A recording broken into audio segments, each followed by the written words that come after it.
أعوذ بالله من الشيطان الرجيم بسم الله الرحمن الرحيم السلام علیکم ورحمة الله وبرکاته.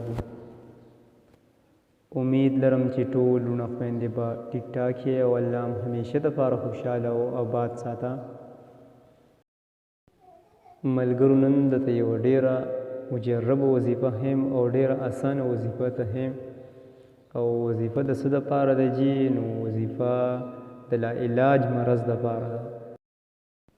زمونږ داسې مسلمان لوڼه خویندې وي چې ډېر زیات بیمار وي او هر قسمه ډاکټرانو پسې ګرځي، هر قسمه حکیمانو پسې ګرځي او ډاکټران حکیمان د هغه په مرض نه پوهېږي. نو د هغې دپاره یو ډېره اسانه او ډېره مجربه وظیفه درته ښیم چې څوک هم کوي دا وظیفه انشاءالله الله به وله شفای کامله ورکړي او الله جل شانه به وله هر قسم مرض چې د وي چې په هغې باندې ډاکټران نه پوهېږي، حکیمان نور یو کس د هغه په مرض نه پوهېږي، الله جل شانه به وله هغه مکمل ختم کړي، الله جل شانه به مکمل صحتیاب کړي. نو زه تاسو سره وظیفه شریکوم. وظیفه ډېره زیاته اسانه ده. هر مریض به په ژبه باندې هر وخت یا الله د دې ورد کوي. څوک چې هم مریض وي نو هغه د هر وخت د دې ذکر کوي یا الله یا الله یا الله. څومره زیات چې دې ذکر کوي انشاءالله ډېر زر به شفا بیا مومي او هر کله چې د دې ذکر وکړي د هغې نه پس دې بیا الله نه دعا وغواړي، الله پاک به وله همیشه دپاره چې کوم دی داسې مرض لا علاج مرض نه شفا ورکړي. د ده هر قسمه مرضي لا علاج مرضي ډاکټران حکیمان طبیبان پرې نه پوهېږي، سخت پریشانه وي کور والی نو الله جل شانه به وله صحت کامله ورکړي په شرط د دې چې د مرګ وخت یې نه وي راغلی. اوس زه تاسو سره د دې یو څو شرایط دي هغه شریکوم.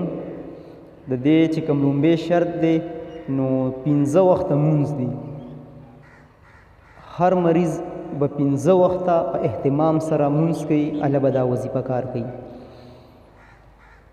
دویم شرط دا دی چې په الله باندې پوره یقین او پوره اعتبار ساتل چې یاره جي زه دا وظیفه کوم د صحت دپاره د دې بیمارۍ د ختمېدو دپاره، نو په الله باندې به پوره یقین او اعتبار ساتي چې الله جل شانه به زما د بیماري هامها ختموي.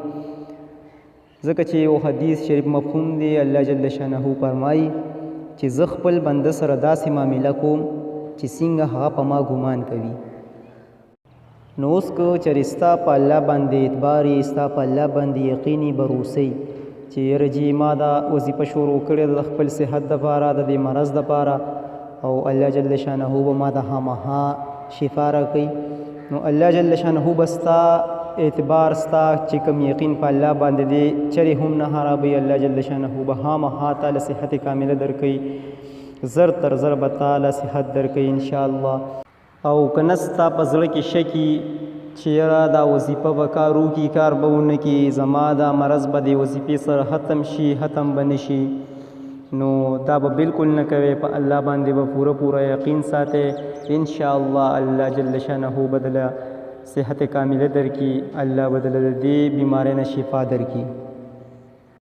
دې نه علاوه که د چا هر قسمه شرعي حاجتونو دپاره وظایف پکار وي، وظایف غواړي، نو هغوی مونږ سره په کمنټ کې رابطه کولی شئ، کمنټ کې ولیکئ او انشاءالله زه به کوشش کوم چې د تاسو دپاره اسانه او ډېره زیاته مجربه وظیفه تاسو ته انشاءالله پیش کړم.